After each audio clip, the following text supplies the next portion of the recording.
Hello students. तो इसी के साथ welcome to your English class. मेरा नाम है निकिता और स्वागत है आप सभी का हमारे इस ऑसम से चैनल पर। तो आज जो हम पोम करने वाले हैं उसका नाम है the voice of the rain which is written by Walt Whitman. बहुत ही प्यारी सी पोम है। आज इसका हम एक्सप्लेनेशन करने वाले हैं। आज की क्लास के अंदर फुली कंप्लीट जो होगा एक्सप्लेनेशन होगा और साथ ही साथ हम बहुत सारी चीज़ें भी डिस्कस करेंगे रिगार्डिंग पोम। तो देख लेते हैं कि आज का हमारा डिस्कशन जो है वो किस चीज़ के ऊपर होने वाला है, किन किन टॉपिक्स को आज मैं कवर करने वाली हूँ। सबसे पहले हम पोएट के बारे में जानेंगे। तो आप लोग को तो पता ही है कि हम लोगों के लिए बहुत ज़्यादा ज़रूरी होता है कि अगर हम आर्ट के बारे में पढ़ रहे हैं तो आर्टिस्ट के बारे में जानना इज़ वेरी इंपॉर्टेंट। अरे भाई, कला को समझने के लिए अगर तुमने कलाकार के बारे में नहीं जाना और उसको अगर नहीं समझा तो फिर कला को भी ढंग से नहीं समझा। तो ये जो पोम है the voice of the rain बहुत ही प्यारे तरीके से लिखी गई है और वॉल्ट विटमैन के द्वारा लिखी गई है। ये नाम अपने आप में, अगर मैं अमेरिकन लिटरेचर की बात करूं, हाँ जी, British literature and American literature दो अलग अलग चीज़ें हैं, ठीक है। तो अगर मैं अमेरिकन लिटरेचर की बात करूं तो बहुत ही बड़ा नाम है, बहुत ही दिग्गज नाम है और इन्होंने ये पोम लिखी है। इस पोम के बारे में हम जानेंगे, लेकिन उससे पहले हम लोग जानेंगे हमारे पोएट के बारे में which is very important for us. Not only कि हमें इस पोम की बेटर अंडरस्टैंडिंग मिलेगी, बट इसलिए भी क्योंकि हम लोगों को आंसर राइटिंग में बहुत हेल्प होने वाला है। हेल्प कैसे होगा वो भी मैं आपको समझाऊंगी जब हम आंसर्स लिखेंगे, जब हम आंसर्स, क्वेश्चन आंसर्स प्रैक्टिस करेंगे। उसके बाद हम लोग पोम के बारे में जानेंगे कि पोम है किस बारे में बात कर रहे, एक छोटा सा इंट्रोडक्शन लेंगे एंड देन फिर हम लोग डिटेल्ड एक्सप्लेनेशन पर आ जाएंगे।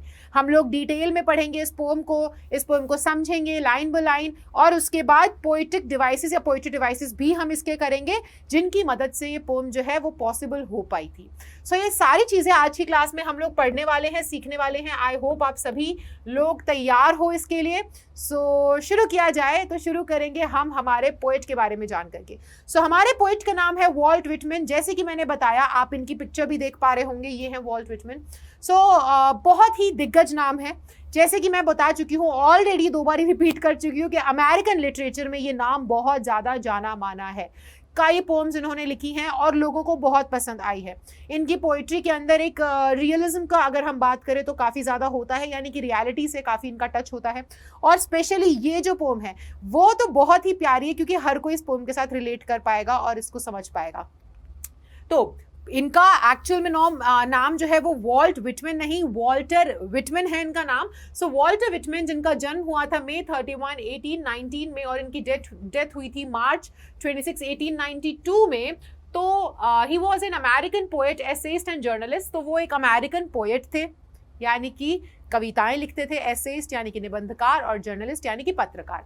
ये तीनों चीजें, ये तीनों कलाएं थी उनके अंदर। The voice of the rain was published in outing a periodical in 1885। It was later included in Whitman's best known work leaves of grass. अब ये जो नाम आप देख रहे हो ना, leaves of grass, Walt Whitman ने बहुत सारी पोम्स लिखी थी और इन सभी, एक तुम समझते हो कविताओं का संग्रह बोला जाता है, अगर मैं टू बी प्रिसाइज, अगर मैं हिंदी में बताऊं। बट यहाँ पर होता क्या है कि ना, इन्होंने बहुत सारी पोएट्री लिखी थी, इन्होंने बहुत सारी पोम्स लिखी थी। इनके जो बेस्ट वर्क्स थे ना, कि अगर आपको वॉल्ट विटमैन के बारे में और उनके बेस्ट वर्क्स के बारे में पढ़ना है तो आप लीव्स ऑफ ग्रास उठा करके पढ़ सकते हो। इसके अंदर ये एक संग्रह है, ये एक कलेक्शन ऑफ पोम्स है इनके द्वारा लिखी गई, जो बहुत फेमस हुई थी, लोगों को बहुत ज़्यादा पसंद आई थी और बहुत ही ज़्यादा क्रिटिक्स ने भी इसको काफ़ी ज़्यादा, मतलब बहुत ही अच्छे इसके बारे में वर्ड्स कहे थे, बहुत ही अच्छा जजमेंट इस पूरे के पूरे कलेक्शन के लिए आया था। ये पोम जो है ये भी इतनी ज़्यादा बेहतरीन तरीके से लिखी गई थी और लोगों को इतनी पसंद आई थी कि इनके one of the best works में इसको ऐड कर लिया गया था। तो ये है हमारे पोएट वॉल्ट विटमैन। तो पोएट के बारे में आप जान चुके हो और आपके लिए बहुत ज़्यादा ज़रूरी है कि आप इस नाम को ज़रूर याद रखो, क्योंकि जैसे कि मैंने बताया कि सिर्फ इसलिए नहीं क्योंकि हमें पोम की बेटर अंडरस्टैंडिंग होगी, बल्कि इसलिए भी क्योंकि हमें यह आंसर राइटिंग में बहुत हेल्प करता है। तो अब इसी के साथ अबाउट द पोएट जानने के बाद हम आते हैं हमारी पोम के बारे में। अब हम जानेंगे अबाउट द पोम। इस पोम के थ्रू एक्चुअल में जो ये पोम है, वॉल्ट विटमैन के बारे में मैं कुछ बताना चाहूँगी। वॉल्ट विटमैन की खासियत थी कि ये ना राइमिंग स्कीम को फॉलो नहीं करते थे, ये फ्री वर्स में लिखते थे। फ्री वर्स का मतलब क्या होता है, जब आप कोई पोएम देखेंगे और उसके अंदर आपको राइमिंग वर्ड्स ना मिले, कोई राइमिंग स्कीम ना मिले, तो हम कभी भी आंसर्स में ये नहीं लिख करके आते कि इस पोएम के अंदर there is no rhyming scheme in this poem. हम हमेशा लिखते हैं कि this poem is written in free words. Actual में जो टर्म यूज किया जाता है उसे हम फ्री वर्ड्स कहते हैं, जब भी आपकी किसी पोम में राइमिंग स्कीम ना हो। तो इनकी खासियत ये थी, आप कह सकते हो शहंशाह थे ये फ्री वर्ड्स के। तो ये लिखते ही अपनी सारी पोम ऐसे थे जिसका ना आपको ऐसे मिलते जुलते शब्द नहीं मिलेंगे, आप राइमिंग स्कीम नहीं बैठा पाओगे। और ये बहुत ही बेहतरीन सी पोम है जो कि लिखी गई है 12 लाइंस में, और इसके अंदर ना ये नेचर के साथ कनेक्ट कर रहे हैं और ये अपनी कला को नेचर के साथ कनेक्ट करते हुए उसके अंदर कुछ सिमिलैरिटीज आपको बताने की कोशिश कर रहे हैं। अब नेचर के साथ कैसे ये कनेक्ट कर रहे हैं अपनी कला को, अपनी आर्ट को, वो तो अब हम जब पोम को पढ़ेंगे तभी बता पाएंगे। तो शुरू करते हैं हम हमारी पोइट्री को। I hope you guys are ready. तो इसी के साथ हम लोग आ जाते हैं हमारी पोम पर। सो तैयार हैं? एक एक करके सारी लाइनें पढ़ेंगे और इनको हम जो है रीड करेंगे बढ़िया से, ठीक है? चलो। So and who art thou said I to the soft falling shower which strange to tell gave me an answer as here translated। अब यहाँ पर पूरा पढ़ने से पहले मैं आप लोगों को बता दूं थोड़ा सा कि होता क्या है, एक जिस्ट दे देती हूँ कि हो क्या रहा होता है। एक्चुअल में हमारे वॉल्ट विटमैन जो हैं वो एक दिन बैठे होते हैं, बाहर हल्की हल्की सी बारिश हो रही होती है, रिमझिम रिमझिम। जब वो बारिश हो रही होती है ना, तो यहाँ पर ये एक इमेजिनरी पोम है। यहाँ पर ना वो बारिश के साथ बातों में है, यानी कि he is in a conversation with the rain. तो यहाँ पर वो बारिश के साथ एक कन्वर्सेशन में है जो कि इमेजिनरी कन्वर्सेशन है। तो यहाँ पर ना वो बारिश से पूछते हैं कि तुम कौन हो। अब यार ऐसे बारिश से पूछ लिया तुम कौन हो, अब आप दिल्ली में आकर के किसी से पूछ लो कि भाई तू कौन है, वो एकदम बोल देगा भाई तू मुझे नहीं जानता, तू जानता नहीं मेरे बाप कौन है। तो ऐसा ही थोड़ा सा क्या होता है कि जो हमारी रेन है, जो हमारी बारिश है, उसके दिल पे ठेस पहुंच जाती है। वो कहती तुम मुझे नहीं जानते, मुझे नहीं जानते तुम कि मैं कौन हूं, मुझसे पूछ रहे हो कि मैं कौन हूं, अरे। और फिर वो जो अपनी बात बताती है और वो एक्सप्लेन करती है कि वो असल में है कौन, वो आपको यहाँ पर बताया जा रहा है। सो एक्चुअल में यहाँ पर वॉल्ट विटमैन कहना चाह रहे हैं कि मैंने जब रेन से पूछा कि तुम कौन हो, तो उसने मुझे जो जवाब दिया वो एक ऐसी भाषा में था कि समझ में नहीं आएगा लोगों को। तो मैं ना इंग्लिश में ट्रांसलेट कर रहा हूं और वो ट्रांसलेशन वो यहाँ पर दे रखी है हमारे पढ़ने के लिए। और ये जो है पोम, ये बहुत ही पुराने टाइम पे लिखी गई है। उस टाइम इंग्लिश को लिखने का, इंग्लिश का रुख थोड़ा अलग था, वर्ड्स थोड़े अलग थे। वो हमें झलक यहाँ पर सबसे पहली लाइन में नजर आ रही है। यहाँ पर लिखा है एंड हु आर्ट दाउ।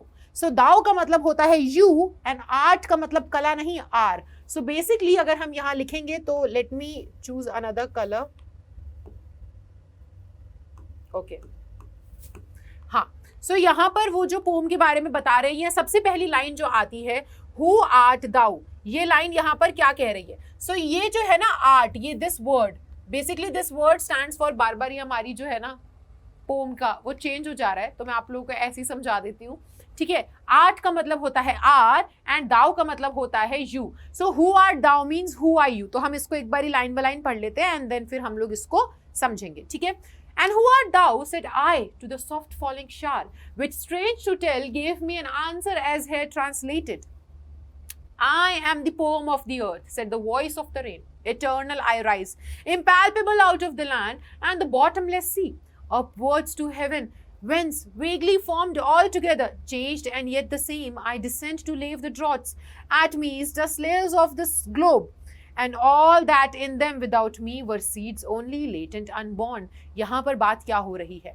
यहाँ पर वो बोल रहे हैं कि कौन हो तुम? मैंने पूछा उस रिमझिम रिमझिम बरसते हुए पानी से, यानी कि वो रिमझिम रिमझिम जो बारिश हो रही थी उससे। मैंने कौन? यहाँ पर जो बोल रहे हैं आए, तो वो आए स्टैंड करते हैं हमारे वॉल्ट विटमैन, हमारे पोएट के लिए। तो वो बोल रहे हैं कि मैंने वो जो बाहर रिमझिम रिमझिम बारिश बरस रही थी उससे पूछा कि तुम कौन हो, और मुझे सुनकर के बड़ी हैरानी हुई कि उसने मुझे जवाब भी दिया, और जो जवाब दिया वो मैंने यहाँ पर ट्रांसलेट किया हुआ है। अब बारिश ने क्या जवाब दिया, अब आप उसके आइडेंटिटी पर क्वेश्चन कर रहे हो कि तुम कौन हो। किसी को भी बुरा लगेगा, बारिश को भी बुरा लगा कि यार ये मुझे नहीं जानता कि मैं कौन हूं, तो वो अब बताती है कि मैं कौन हूं। और यहाँ पर ये बारिश के वर्ड्स हैं, ये वॉइस ऑफ रेन है जो अपने आप को एक्सप्लेन कर रही है कि वो है कौन। तो वो शुरू करती है कि I am the pome of the earth, said the voice of the rain. अब यहाँ पे वो बोलती कि मुझे नहीं जानते, मैं इस धरती की कविता हूं, मैं इस अर्थ की पोम हूं, ऐसा उस बारिश की आवाज ने कहा। Eternal I rise impalpable out of the land. Eternal यानी कि हमेशा के लिए, नेवर एंडिंग। जब तक ये दुनिया है, जब तक मतलब जहान है, तब तक मैं हमेशा क्या करूंगी, आई राइज, है ना। इम्पैल्पेबल मतलब कि जिसको टच ना किया जा सके, जिसको देखा ना जा सके। तो यहाँ पर ना एक्चुअल में रेन जो है वो रेन साइकिल अपनी बता रही है, वो अपने जन्म से लेकर के पूरा प्रोसेस बता रही है। वो कह रही है तुम मुझे नहीं जानते, मैं तो इस पृथ्वी की कविता हूं, और मैं इस पृथ्वी से, इस जमीन से उठती हूं, राइज होती हूं। जैसे कि वाटर जो है, वाटर बॉडीज से, लैंड से राइज होता है, यानी कि इवेपोरेट होता है। और जब इवेपोरेशन का प्रोसेस होता है तो वो हम देख तो पाते नहीं है। ऐसा तो नहीं है कि तुम्हें दिख रहा है यहाँ पर कि मम्मी अभी गरम गरम पूरी जमीन हो रखी है, वरांडे में पानी डाला था और देखो वो पानी आसमान में उड़ करके जा रहा है, ऐसा दिखता तो है नहीं हमको, है ना। तो वो इवेपोरेशन का प्रोसेस जो है वो हमारी नेकेड आइज, यानी कि नेकेड आइज भी बोले या वैसे भी विजिबल नहीं होता है और हम उसे टच या फील नहीं कर सकते। तो वो इसी बारे में बता रही है कि भाई इटर्नल, कि ये प्रोसेस दिन हो या रात हो, तुम रहो या ना रहो, ये प्रोसेस चलता चला जाएगा हमेशा के लिए। मैं इस जमीन से उठती हूँ, और साथ ही साथ बॉटमलेस सी, कि ये जो समुद्र है ना, जिसकी कोई सतह नहीं है, जिसका कोई नाप नहीं है, मैं उन सभी समुद्र यानी कि वाटर बॉडीज, वो बोलना चाह रही है कि मैं हमेशा अनंत काल तक मैं राइज करती हूँ, यानी कि मैं इवेपोरेट होती हूँ लैंड से और सी से, और मुझे देख नहीं सकते आप लोग। और मैं कहाँ चली जाती हूँ राइज होकर के, मैं जाती हूँ अपवर्ड टू हेवन।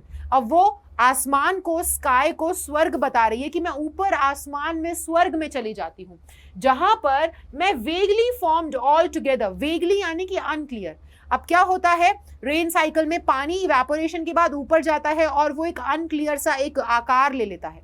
क्या आकार होता है, वो बादल बन जाता है। तो वो उसी प्रोसेस को, क्लाउड फॉर्मेशन का ही प्रोसेस बता रही है कि भाई मैं जमीन से और बॉटमलेस सी से उठती हूँ और मैं ऊपर अपवर्ड जाती हूँ हेवन में, और वहां जाकर के मैं एक ऑल टुगेदर एक फॉर्म हो जाती हूँ। एक बहुत ही अनक्लियर सा फॉर्मेशन होता है मेरा। और वो फॉर्मेशन क्या है जिसको वो अनक्लियर बोल रही है, वो फॉर्मेशन है clouds formation. Changed and yet the same, वो बोल रही है वैसे तो बदल गई हूं पर फिर भी मैं सेम हूं, क्योंकि क्लाउड्स क्या है, वाटर ड्रॉपलेट्स ही तो है, और इवेपोरेशन में भी तो क्या होता है, वो पानी ही तो था जो कि क्या हुआ, इवेपोरेट हुआ। तो वो बोल रही है कि एक तरीके से तो मैं चेंज हो गई हूं पर फिर भी मैं सेम हूं। तो यहां पर वो वही बता रही है।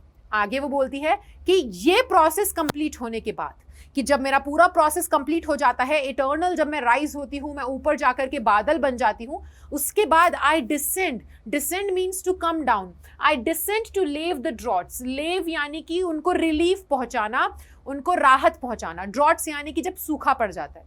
तो बोलते कि तुम मुझे नहीं जानते, मैं इस पृथ्वी की कविता हूँ।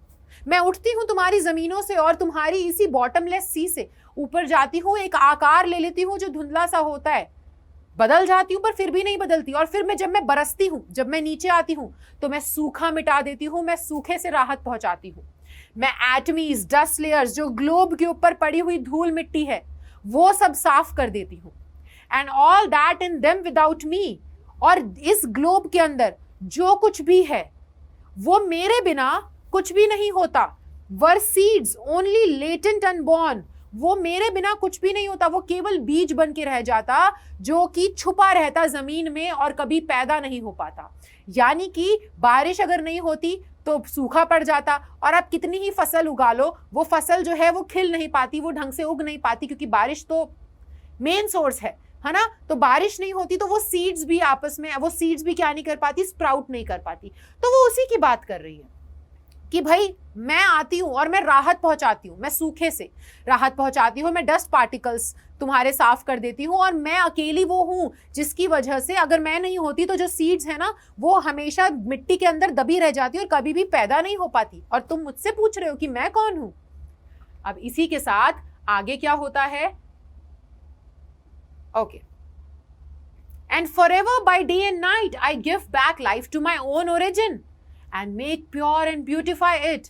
For song issuing from its birthplace after fulfillment, wandering, wrecked or unwrecked, duly with love returns. अब वो यहाँ पर बोल रही है कि और तो और इतना ही नहीं, मैं अपने ही ओरिजिन को forever by day and night, और ये जो प्रोसेस है वो बता रही है कि ये प्रोसेस हमेशा के लिए चलता रहेगा, दिन हो या रात हो। अब देखो, वाटर इवेपोरेशन और वाटर का यहाँ से उठ करके आसमान में जाना और बादल बन जाना और उसके बाद बरसना, ये तो दिन रात होता रहता है। और अगर हम देखें तो अभी जैसे सावन का महीना चल रहा है तो आए दिन बारिश होती रहती है, रात को हो जाती है, सुबह हो जाती है, कभी भी हो जाती है। इस प्रोसेस का कोई फिक्स टाइम नहीं है। तो वो यही कह रही है कि ये हमेशा रहने वाला है प्रोसेस, चाहे तुम और मैं इस दुनिया में रहे ना रहे, ये प्रोसेस तो रहता ही रहेगा।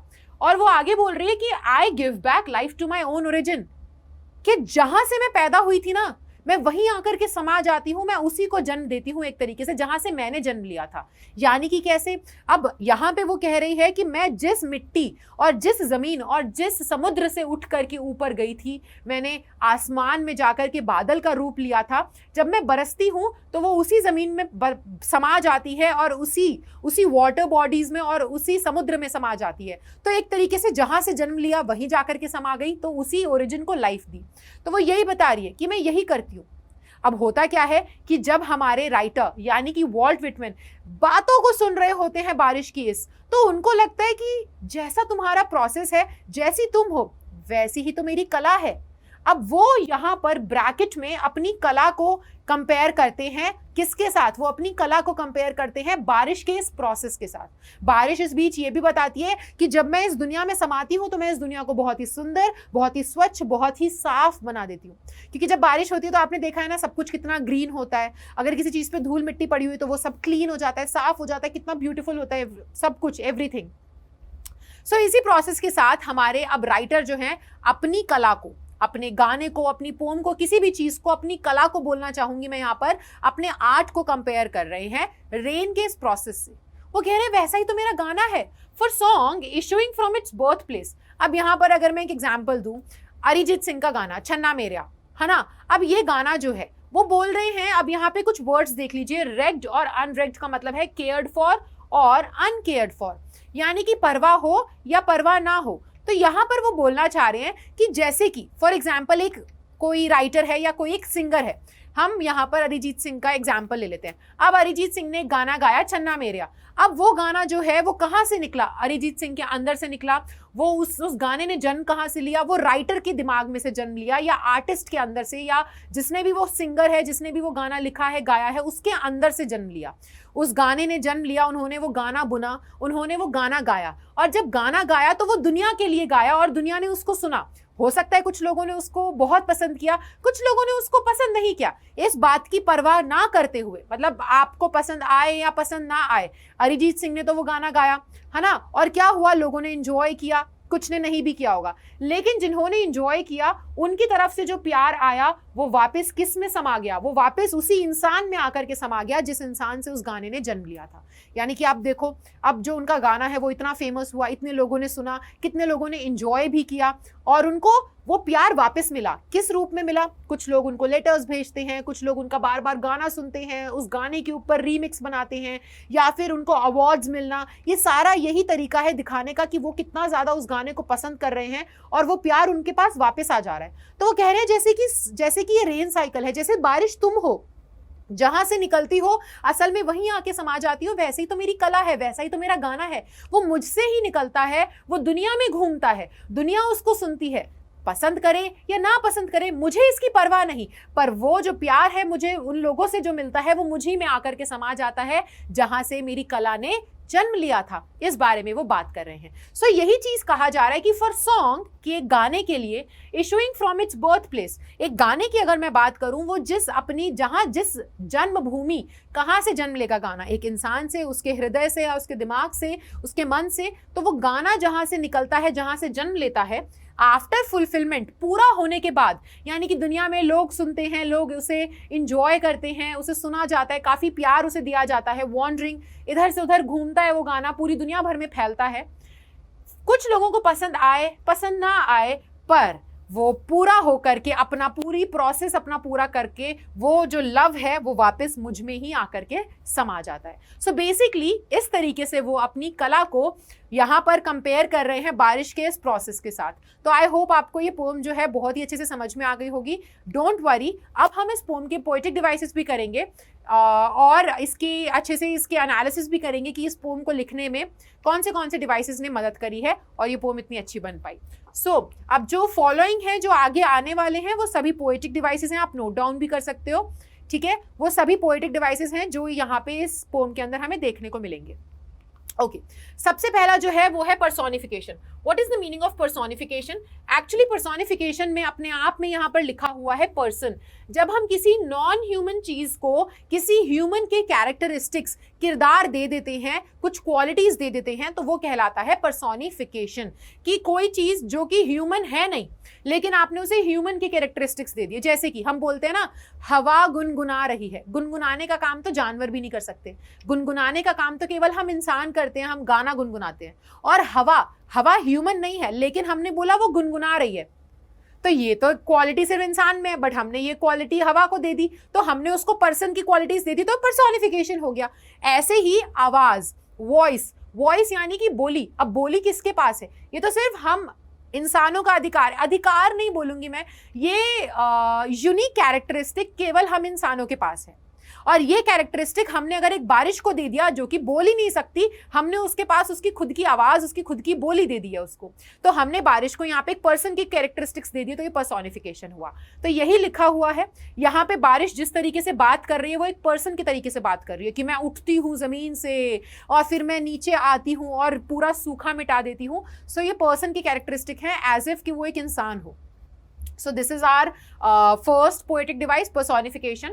The second one is metaphor. Metaphor का मतलब क्या होता है? जब हम दो चीजों को कंपेयर करते हैं, ठीक है, दो चीजों को जिनके अंदर कंपैरिजन नहीं हो रहा लेकिन हम कुछ कंपैरिजन का कोई एक लेकर के आते हैं, एक समानता उसके अंदर स्थापित करने की कोशिश करते हैं, एक कंपैरिजन लेकर आने की कोशिश करते हैं, वो मेटाफर कहलाता है। ओके सो द पोएट, यहाँ पर जो पोएट है वो क्या मेटाफर लेकर के आ रहे हैं? वो अपने, यहाँ पर आप कह सकते हो जो मेटाफर है, I am the pome of the earth, यहाँ पर वो अर्थ को, वो जो बारिश है वो अपने आप को अर्थ की पोम कहला रही है, तो वो अपने आप को कंपेयर किससे कर रही है? अर्थ की पोम से कंपेयर कर रही है। अच्छा दूसरा मेटाफर यहाँ पर ये है कि सबसे बड़ा मेटाफर कि हमारे राइटर अपने गाने को बारिश के साथ कंपेयर कर रहे हैं कि तुम्हारे ही तरीके से मेरा गाना भी है, तो ये सबसे बड़ा मेटाफर है यहाँ पर, तो हम इसका भी यहाँ पे लिख सकते हैं। ठीक है, यहाँ पे एलिट्रेशन का भी इस्तेमाल हुआ है। एलिट्रेशन क्या होता है? जब एक पर्टिकुलर लाइन के अंदर कोई भी कॉन्सोनेंट साउंड, कॉन्सोनेंट क्या होते हैं नहीं पता है क्या? ये तो पता होना चाहिए। देखो कॉन्सोनेंट क्या होते हैं? ए ई आई ओ यू, इसके अलावा जितने भी बाकी बचे हुए साउंड्स हैं वो कॉन्सोनेंट साउंड्स होती हैं, ठीक है, वॉवल्स के अलावा। तो जब भी कोई लेटर या फिर कोई साउंड एक ही लाइन में बार बार कंटिन्यूसली दो या दो से ज्यादा बारी रिपीट होती है तो हम एलिट्रेशन कहते हैं। और एक राज की बात बताऊं तुम लोगों को, कभी भी अगर एग्जाम में आप लोगों को लिखने को मिले कि भाई पोएटिक डिवाइस लिखो और आपको अगर याद ना आ रहा हो, और अगर वो 2 नंबर का या 3 नंबर का क्वेश्चन है, तो एलिट्रेशन एक ऐसा पोएटिक डिवाइस है जो 99% ऑफ द टाइम्स प्रेजेंट होता है पोम में। तो इसको लिख करके आ जाओगे तो 0 तो नहीं मिलेगा, एटलीस्ट 1 या 2 मार्क्स तो मिल ही जाएंगे या आधा नंबर मिल जाएगा। तो 0 से तो आधा नंबर भी बेहतर है। तो एलिट्रेशन आपको कभी भी, वैसे तो कोशिश करना याद रख के चलो, अगर कभी याद ना आए तो भाई है ना, हमारी नैया नहीं डूबनी चाहिए, उस नैया डूबती नैया को तिनके का सहारा, तो यही तुम्हारा तिनका। एलिट्रेशन लिख करके आ जाना क्योंकि ये हर एक पोम में देखने को मिल जाता है। ठीक है, कोई ना कोई ऐसा वर्ड होता ही है या लेटर, कोई ना कोई ऐसा लेटर होता है जो रिपीट हो रहा होता है एक ही लाइन में। जैसे यहाँ देखो, said to the soft falling shower, तो ये एस एस एस, ये बार बार एक ही लाइन के अंदर ये लेटर जो है 2 से ज्यादा बारी रिपीट हो रहा है, तो एलिट्रेशन है। यहाँ देखो वेंस, व की साउंड आई, फिर वेगली, दोबारा से व की साउंड आई। तो कॉन्सोनेंट साउंड हो या लेटर हो, दोनों चीजों को देखिएगा। अगर लेटर भी रिपीट हो रहा है तो भी यहाँ पे एलिट्रेशन है, और साउंड भी रिपीट हो रही है तो भी एलिट्रेशन है।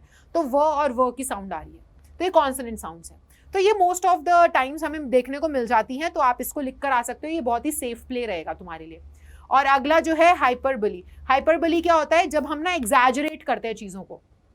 जैसे अगर हम कहीं पे बर्गर खाने चले गए और बर्गर उसने ना हमें 20 रुपये में इतना इतना बड़ा बर्गर दे दिया, ठीक है, ऐसे तो आजकल के इतनी महंगाई के ज़माने में 20 रुपये में इतना बड़ा बर्गर मिलता नहीं है, बट हमें मिल गया, तो हम क्या बोलते हैं? भाई तूने वहाँ का बर्गर नहीं खाया, खा के देखियो भाई, एकदम इतना बड़ा, इतने बड़े साइज का है, फुटबॉल जैसे साइज का, इतने तेरे मुंह जितने बड़े साइज का, ऐसे हम बोल देते हैं कभी भी कुछ भी। तो ये क्या है? तुमने एग्जैजरेट कर दिया, सच में कोई थोड़ी इतना बड़ा बर्गर तुम्हें दे रहा है ना। या फिर हम कभी कभी क्या बोल देते हैं, कोई इंसान बहुत पतला है, हम कहते हैं तिल्ली जैसा पतला है, यार तू तो कागज के पन्ने जैसा पतला है। सच में थोड़ी कागज के पन्ने जैसा पतला है, इट्स जस्ट कि ही इज वेरी थिन, वो बहुत पतला है, बट आपने उसको ज्यादा ही एग्जैजरेट कर दिया, तू तो कागज के पन्ने जैसा पतला है, तिल्ली जैसा पतला है, या तू तो फुटबॉल जैसा मोटा है। सच में थोड़ी है वैसा, है ना, बट आप बड़ा चढ़ा करके बोल रहे हो, तो उसी को हम हाइपरबोली बोलते हैं। तो यहाँ पर बॉटमलेस सी, अब बारिश अपने आप को बोल रही है कि मैं उठती हूँ बॉटमलेस सी से, तो उसने समुद्र को कैसे डिफाइन कर दिया कि उसकी तो सतह ही नहीं है, बॉटमलेस है। तो दिस इज व्हाट हाइपरबोली, कि आपने एग्जैजरेट करके बोल दिया है। सो ये लास्ट हमारा यहाँ पे आई गेस पोएटिक डिवाइस है, ठीक है। हाँ जी, अब यहाँ पे राइमिंग स्कीम की मैं बात करूं तो मैंने क्या कहा, शहंशाह हैं हमारे वॉल्ट विटमैन फ्री वर्ड्स के। तो कभी भी आप लोग ना ये मत लिख करके आइएगा एग्जाम में कि कोई भी पोम हो चाहे वो, कि there is no rhyming scheme. इसके लिए हमने एक टर्म बनाया है, नो राइमिंग स्कीम नहीं होता, फ्री वर्स कहा जाता है कि ये फ्री वर्स है। कैसे लिखा गया है, free verse, it is a free verse, it is written in a free verse. तो आप फ्री वर्स टर्म का यूज करेंगे, जो कि यहाँ पर लिखा भी होगा। ब्लैंक वर्स और फ्री वर्स ये हम बोलते हैं, ब्लैंक और फ्री आप दोनों ही यूज कर सकते हो, नो इशू। तो ऐसे हम बोलेंगे इसको, ठीक है। तो ये थी आज की आपकी अबाउट द पोएट, एंड यहाँ पर about the poet, about the poem, और पोएम का डिटेल एक्सप्लेनेशन और पोएटिक डिवाइसेस। आई होप ये वीडियो आपके लिए बहुत ही हेल्पफुल रही होगी, और इसको और हेल्पफुल बनाने के लिए मैंने यहाँ पर आपके लिए कुछ लिखे हुए हैं डिफिकल्ट वर्ड्स भी, तो आप इसको भी गो थ्रू कर सकते हो, एक स्क्रीनशॉट ले सकते हो। तो ये बेटर अंडरस्टैंडिंग के लिए है, ठीक है। सभी डिफिकल्ट वर्ड्स जो हैं मैंने यहाँ पर लिख दिए हैं, तो आपको और अच्छे से समझ में आ जाएगा। एंड इसी के साथ thank you so much guys, I hope आपको ये वीडियो बहुत ही ज़्यादा अच्छा लगा होगा, एक्सप्लेनेशन आपको अच्छे से समझ में आ गया होगा, अच्छा लगा होगा। तो इसी के साथ मैं आपको मिलूंगी अगली क्लास में, जहाँ पर हम लोग एक नया चैप्टर करेंगे। टेंशन मत लीजिए, इस चैप्टर का डिटेल एक और बहुत ही लंबा वीडियो भी लेकर आ सकते हैं, जिसके अंदर क्वेश्चन आंसर्स भी हम डिस्कस कर लेंगे, everything. So I will see you in the next lecture, and भूलिएगा मत चैनल को सब्सक्राइब करना अगर ये वीडियो बहुत ही ज़्यादा पसंद आई है तो। हम लोगों की फैमिली जो है धीरे धीरे बढ़ रही है, और हम चाहते हैं कि धीरे धीरे नहीं, बहुत तेज़ी से बहुत सारा प्यार आप लोगों की तरफ से मिले, और हम लोग जल्दी ही 1 मिलियन हो जाएं। तो इसमें तुम लोगों का बहुत ज़्यादा हाथ रहेगा, और एक्चुअली तुम लोगों का ही हाथ रहेगा, हमारा तो कुछ भी नहीं होगा उसमें। अगर आपको हमारी टीम अच्छी लगी और हमारा पढ़ाने का स्टाइल और सब कुछ अच्छा लगा हो, तो चैनल को सब्सक्राइब जरूर करना। I will see you in the next video, तब तक के लिए bye bye, take care and thank you so much.